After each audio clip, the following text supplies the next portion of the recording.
ফোরামের পক্ষ থেকে নারায়ণগঞ্জ নাগরিক অধিকার ফোরামের পক্ষ থেকে নিম্নবর্ণিত দাবিতে ইতিমধ্যে নারায়ণগঞ্জ কেন্দ্রীয় শহীদ মিনারে মানববন্ধন 21 জুলাই ডিপিডিসি কার্যালয়ে স্মারকলিপি 27/7/2026 তারিখে মাননীয় প্রধানমন্ত্রী বরাবরে লিখিত স্মারকলিপি, নারায়ণগঞ্জ জেলা প্রশাসকের সাথে মতবিনিময় স্মারকলিপি, মাননীয় সংসদ 5 ও মাননীয় সংসদ 4 বরাবরের স্মারকলিপি, বিভিন্ন ওয়ার্ডে মতবিনিময় সভা গ্রহণ করে নিম্নবর্ণিত দাবিতে আমি কর্মসূচি ঘোষণা করছি।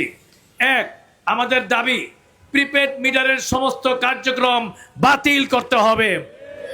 না জানিয়ে যাদের প্রিপেড মিটার লাগানো হয়েছে তাদের পূর্বের ডিজিটাল মিটার ফেরত দিতে হবে। 2.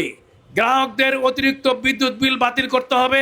স্ল্যাবের নামে 3 গুণ বিল নেওয়ার কৌশল বাতিল এবং 500 ইউনিটের নিচে সকল স্ল্যাব বাতিল করতে হবে।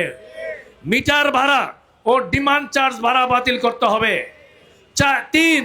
জ্বালানি ও বিদ্যুৎ মন্ত্রীর মিথ্যাচার বন্ধ করতে হবে। এই 3টা আমাদের দাবি। আমাদের কর্মসূচি আগামী 12 আগস্ট থেকে 24 আগস্ট 2026 পর্যন্ত নারায়ণগঞ্জের প্রতিটি ওয়ার্ডে গণসংযোগ ও গণকমিটি গঠন। আগামী 25 আগস্ট মঙ্গলবার 2026 তারিখে নারায়ণগঞ্জ প্রেস ক্লাবের সামনে গণ অনশন কর্মসূচি এবং 3 সেপ্টেম্বরে 1 সেপ্টেম্বর মঙ্গলবার 2026 ঢাকার বিদ্যুৎ ভবনের সামনে গণ অবস্থান কর্মসূচি পালন করা হবে। সারা বাংলাদেশ থেকে সেদিন ঢাকার সেই গণ অবস্থান কর্মসূচি সকলে যোগদান করবে।